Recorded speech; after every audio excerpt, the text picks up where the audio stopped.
Hello guys, welcome to our channel. நம்ம சேனலில் few டேஸாக வீடியோஸ் போட முடியல. ஸோ மன்னிச்சிடுங்க. இன்னிலேருந்து உங்களுக்கு வீடியோஸ் தொடர்ந்து வந்துக்கிட்டே இருக்கும். அண்ட் உங்களுடைய சப்போர்ட்ஸுமே நீங்கள் தொடர்ந்து கொடுத்துக்கிட்டே இருங்க. ஸோ இன்னிலேருந்து உங்களுக்கு வீடியோஸ் கன்ஃபார்ம் வரும்.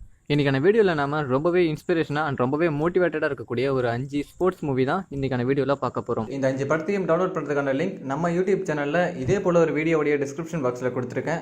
மூவியை நீங்கள் டவுன்லோட் பண்ணணும்னு நினச்சிங்கன்னா யூடியூப்பில் டப்பட் தமிழான்னு சர்ச் பண்ணுங்கள். நம்ம சேனல் ஃபர்ஸ்ட்டில் வரும். அதில் இது போல் இன்னும் நிறைய வீடியோஸ் போட்டிருக்கேன். அந்த வீடியோலாம் பாருங்கள். உங்களுக்கு எந்த படம் பிடிக்குதோ அந்த படத்துக்கான லிங்க் அந்த வீடியோடைய டிஸ்கிரிப்ஷன் பாக்ஸில் இருக்கும். டவுன்லோட் பண்ணி என்ஜாய் பண்ணுங்கள். அப்படியே அந்த சேனலுக்கும் சப்ஸ்கிரைப் பண்ணிவிட்டு சப்போர்ட் பண்ணுங்கள்.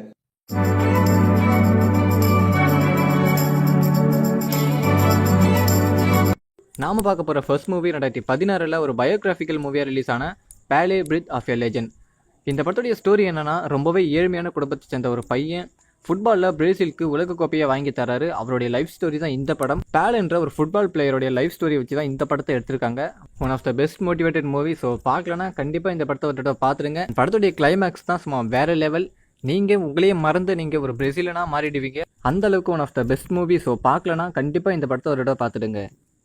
நம்பர் 2 2005 ரிலீஸ் ஆன கோல் த ட்ரீம் பிகைன்ஸ். இந்த படத்துடைய ஸ்டோரி என்னன்னா, ஹீரோவுக்கு சின்ன வயசுலேருந்தே ஒரு பெரிய ஃபுட்பால் பிளேயர் ஆகணும்னு ஆசை. ஆனால் வறுமையோட காரணமாக அவங்களுடைய குடும்பம் ஒரே இடத்துலேருந்து இன்னொரு இடத்துக்கு மாறிக்கிட்டே இருப்பாங்க. ஒரு கட்டத்துக்கு மேலே ஹீரோவுக்கு வேலைக்கு போக வேண்டிய ஒரு சூழ்நிலையும் ஏற்படுது. இந்த பிரச்சனையெல்லாம் தாண்டி ஹீரோ ஒரு பெரிய ஃபுட்பால் பிளேயரை எப்படி ஆகிறாரு, தன்னுடைய கோலை அவர் எப்படி அச்சீவ் பண்ணுறாரு அப்படின்றதான் இந்த படத்துடைய ஆன்லைன் ஸ்டோரி. நம்ம லைஃபோட ஒத்துப்போகக்கூடிய ஒரு பெஸ்ட் படம் தான் இந்த படம். பார்க்கலன்னா இந்த படத்தையும் மிஸ் பண்ணாமல் கண்டிப்பாக ஒரு தடவை பார்த்துடுங்க. நம்பர் 3 2013 ஒரு பாக்ஸிங் மூவியாக ரிலீஸ் ஆன ரியல் ஸ்டீல்.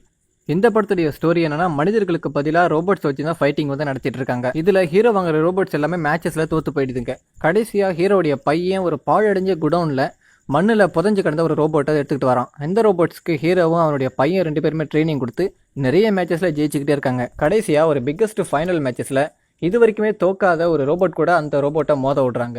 கடைசியாக என்ன நடக்குது, எந்த ரோபோட் ஜெயிச்சுது அப்படின்றதான் படத்துடைய மீதி கதை. ரொம்பவே டிஃப்ரெண்டான ஒரு சயின்ஸ் ஃபிக்ஷன் மூவி. பார்க்கலன்னா இந்த படத்தையும் மிஸ் பண்ணாமல் கண்டிப்பாக ஒரு தடவை பார்த்துடுங்க.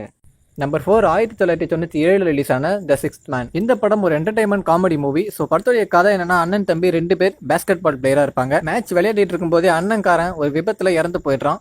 அதுக்கப்புறமா இறந்து போன அண்ணன் ஆவியா வந்து அவனுடைய தம்பிக்கு பேஸ்கெட் பால் மேட்சஸில் நிறைய ஹெல்ப் பண்ணிட்டு இருப்பான். கடைசி மேட்சஸில் தம்பிக்காரன் அவனுடைய அண்ணனுடைய உதவி இல்லாமல் யாருடைய ஹெல்ப்பும் இல்லாமல் அந்த மேட்சஸில் வின் பண்ணி கப்பை தன்னுடைய அண்ணனுக்கு ப்ரெசென்ட் பண்ணுறான். ஸோ இதுதான் படத்துடைய ஆன்லைன் ஸ்டோரி. இந்த படம் காமெடியான சென்டிமெண்ட் மூவி. ஸோ பார்க்காதவங்க கண்டிப்பாக அவரோட பார்த்துடுங்க. நல்ல என்டர்டைன்மெண்ட் காமெடி மூவிஸ் உங்களுக்கு வேணும்னா கண்டிப்பாக இந்த படத்தை நீங்கள் பாருங்கள். நம்ம லாஸ்ட் பார்க்க போகிற மூவி 2003 ரிலீஸ் ஆன சீ பிஸ்கட்.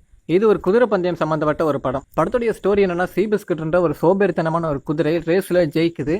இதனால லைஃப்பில் எப்பவுமே தோல்வியை மட்டுமே பார்த்துட்டு வந்த ஒரு 3 பேர் அவங்களுடைய லைஃபையே ஜெயிக்கிறாங்க. ரொம்பவே சூப்பரான ஒரு மோட்டிவேட்டட் மூவி. ஸோ பார்க்கலன்னா கண்டிப்பாக இந்த படத்தை ஒரு தடவை பாருங்கள். இந்த படத்தை பார்த்ததுக்கப்புறம் நீங்களும் 4 பேருக்கு சஜஸ்ட் பண்ணுவீங்க. அந்த அளவுக்கு ஒரு பெஸ்ட் எக்ஸ்பீரியன்ஸ் உங்களுக்கு கொடுக்கும். லைஃப்பில் ஒரு தடவையாவது பார்க்க வேண்டிய one of the best movie. So பார்க்காதவங்க கண்டிப்பாக இந்த படத்தை ஒரு தடவை பார்த்துருங்க. இந்த படத்துடைய மூவி கிளிப்ஸை நீங்கள் யூடியூப்ல சர்ச் பண்ணி பார்த்தீங்கன்னா கூட கிடைக்கும். ஸோ அதெல்லாம் பார்த்துட்டு இந்த படத்தை பார்க்கலாமா வேணாமன்றதை நீங்களே முடிவு பண்ணிக்கங்க. இந்த படம் தமிழ் டப்பில் இல்லை, அதுதான் ஒரு மைனஸ் பாயிண்ட். பட் இருந்தாலுமே உங்களுக்கு லாங்குவேஜ் தெரியலனாலும் மூவியோடைய ஸ்டோரியை மட்டும் வச்சுக்கிட்டு இந்த படத்தை நீங்கள் பார்த்தீங்கன்னா கண்டிப்பாக இந்த படம் உங்களுக்கு பிடிக்கும். ஒரு பெஸ்ட் மூவி. ஸோ லைஃப்பில் கண்டிப்பாக மிஸ் பண்ணாமல் பார்க்க வேண்டிய ஒரு படம். ஸோ பார்க்காதவங்க கண்டிப்பாக இந்த படத்தை பார்த்துருங்க. ஃபர்ஸ்ட் பார்த்த 4 மூவியை விடவும் இந்த படம் ஸோ உண்மையிலேயே ரொம்பவே சூப்பரான ஒரு படம். ஸோ பார்க்காதவங்க கண்டிப்பாக இந்த படத்தை ஒரு தடவை பார்த்துருங்க. இந்த படத்தை ஆல்ரெடி நீங்கள் பார்த்துருந்தீங்கன்னா எப்படி இருக்குன்றத தயவு செஞ்சு கமெண்ட் பண்ணிடுங்க. மற்றவங்களும் இந்த படத்தை பார்க்கறதுக்கு அது ஹெல்ப்ஃபுல்லாக இருக்கும். அண்ட் இந்த வீடியோ உங்களுக்கு பிடிச்சிருக்கும்னு நினைக்கிறேன். வீடியோ பிடிச்சிருந்தா ஒரு லைக் கொடுங்க. நீங்கள் கொடுக்குற லைக் தான் அடுத்த வீடியோ பண்ணுறதுக்கு மோட்டிவேட்டடாக இருக்கும். மறந்துடாம எல்லாருமே வீடியோக்கு ஒரு லைக் கொடுத்துருங்க. அண்ட் இந்த 5 படத்தில் உங்களுக்கு எந்த படம் பிடிச்சிருக்குன்றதையும் கமெண்ட் பண்ணிடுங்க. அடுத்து என்ன மூவிஸ் போடலான்றதையும் கமெண்ட் பண்ணுங்க. அண்ட் நம்மளுடைய சோஷியல் மீடியாவில் நீங்களாம் ஃபாலோ பண்ணலாம், மறந்துடாம ஃபாலோ பண்ணிடுங்க. சின்ன அப்டேட்ஸ் உங்களுக்கு அங்கே கிடைக்கும். இன்னும் நம்ம சேனலை சப்ஸ்கிரைப் பண்ணாமல் இருந்தீங்கன்னா மறந்துடாம சப்ஸ்கிரைப் பண்ணிடுங்க. And see you for another video. Thank you for watching.